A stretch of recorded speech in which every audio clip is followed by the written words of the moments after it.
혹시 류마티스 관절염 같은 자가 면역 질환 때문에 고생하고 계신가요? 그렇다면 스테로이드라는 이름 아마 정말 많이 들어보셨을 거예요. 근데 이게요, 누구한테는 기적의 약이라고 불리고 또 누구한테는 정말 무서운 부작용 덩어리처럼 여겨지잖아요. 그래서 오늘 이 스테로이드 치료의 두 얼굴을 과학적인 근거를 가지고 아주 균형 있게 한번 파헤쳐 보려고 합니다. 사실 스테로이드는 1948년에 처음 세상에 나왔을 때부터 지금까지 늘 이런 극과 극의 평가를 받아왔어요. 통증을 정말 마법처럼 없애주니까 기적의 약이라는 엄청난 칭찬을 받았죠. 하지만 동시에 심각한 부작용 때문에 감정에 치우친 비판도 피할 수 없었습니다. 그래서 저는 오늘 스테로이드를 양날의 검에 비유해서 설명해 드리고 싶어요. 정말 강력하고 효과적이지만 잘못 다루면 위험할 수도 있는 그런 도구 말이죠. 자, 그럼 이 검을 어떻게 하면 안전하고 현명하게 쓸 수 있을지 지금부터 그 방법을 같이 찾아보겠습니다. 오늘 우리가 함께 살펴볼 내용입니다. 먼저 스테로이드가 왜 기적의 약으로 불렸는지, 그리고 요즘엔 어떤 새로운 효과들이 밝혀졌는지 알아볼 거고요. 그 다음엔 여러분이 제일 걱정하시는 부작용, 용량에 따라 어떻게 다른지 정확히 짚어볼 겁니다. 그리고 나서 현대의학에서는 이 약을 어떻게 전략적으로 쓰는지, 마지막으로 최선의 치료를 위해 우리는 뭘 해야 하는지 차근차근 명쾌하게 정리해 드릴게요. 자, 첫 번째 이야기입니다. 도대체 왜 스테로이드에 기적이라는 이름이 붙었을까요? 때는 1940년대 후반으로 거슬러 올라가는데요. 류마티스 관절염 환자에게 이 약을 처음 썼을 때 그 효과가 정말 드라마틱했어요. 아파서 걷지도 못하던 환자가 다음날 벌떡 일어나서 걸어 다닐 정도였으니까요. 이 빠르고 강력한 항염증 효과, 바로 이것 때문에 단숨에 기적의 약이 된 겁니다. 그래서 오랫동안 스테로이드는 말 그대로 소방수처럼 쓰였어요. 몸에 염증이라는 불이 나면 급하게 달려가서 확 꺼주는 역할이죠. 통증을 빨리 잡는 데만 집중했던 거예요. 근데 문제는 급한 불을 끄려다 보니까 자꾸 고용량을 쓰게 됐고 그 결과 여러 가지 독성이나 부작용이 발견되면서 스테로이드에 대한 막연한 두려움이 커지기 시작했습니다. 이제 이 양날의 곰의 다른 쪽 날을 한번 자세히 들여다볼 시간입니다. 부작용 위험이 있는데도 왜 현대의학에서는 아직도 스테로이드를 이렇게 중요하게 생각할까요? 그 이유는요, 스테로이드가 단순히 통증만 줄여주는 약이 아니기 때문입니다.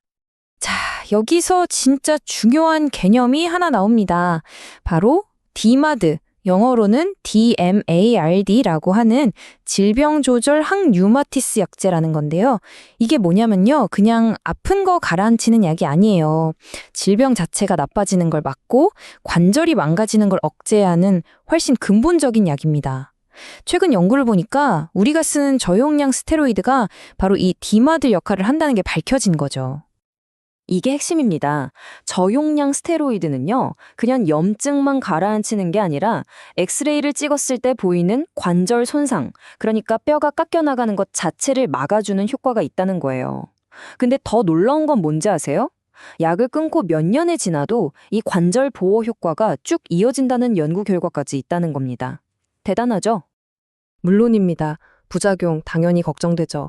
그 마음 충분히 이해합니다. 자, 이제 이 검의 위험한 날에 대해서도 솔직하게 이야기해 볼게요. 여기서 가장 중요한 건 막연하게 무서워하는 게 아니라 과학적인 근거를 가지고 정확하게 아는 겁니다. 아마 많은 분들이 마음속으로 이 질문을 하고 계실 거예요.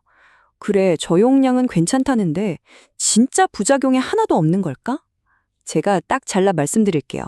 부작용이 아예 없는 건 아닙니다.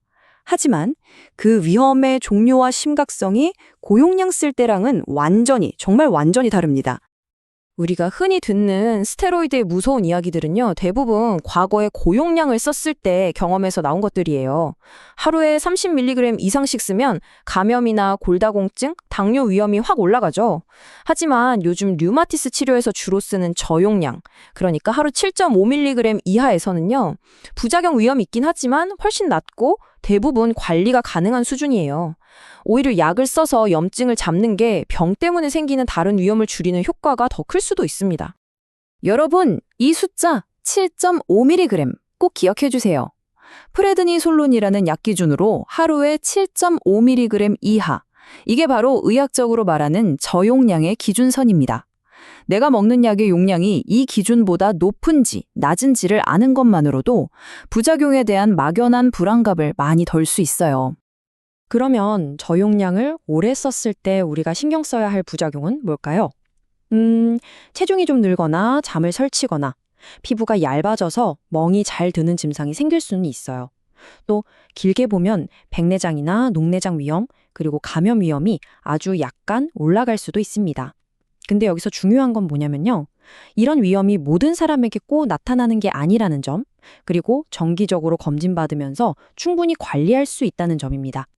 자, 보세요. 스테로이드라는 검은 이렇게 밝은 면과 어두운 면을 동시에 가지고 있죠.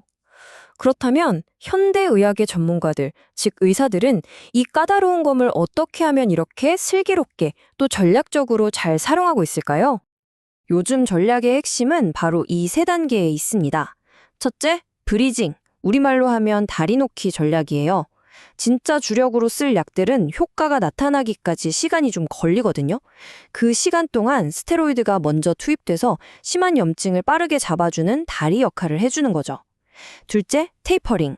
병이 좀 안정되면 부작용을 줄이기 위해 아주 서서히 용량을 줄여나가는 겁니다. 그리고 마지막 목표는 최소화 또는 중단. 가능한 한 가장 적은 용량을 쓰다가 괜찮아지면 완전히 끊는 걸 목표로 하는 거죠. 그러니까 평생 먹는 약이 아니라 필요한 시기에만 잠깐 쓰는 전략적 무기인 셈입니다. 자, 이제 마지막으로 오늘 이야기에서 가장 중요한 부분입니다. 최고의 치료는 의사 혼자서 절대로 만들 수 없어요. 환자 여러분과 의료진이 손을 꼭 잡고 파트너가 될 때 비로소 완성됩니다.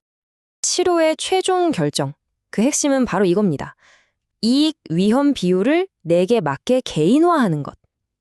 모든 사람에게 적용되는 정답은 없어요. 나의 현재 병 상태, 내가 가진 다른 질병, 내 생활 습관, 이런 모든 걸 다 따져봤을 때 스테로이드를 써서 얻는 이득이 감수해야 할 위험보다 압도적으로 크다고 판단될 때 쓰는 겁니다.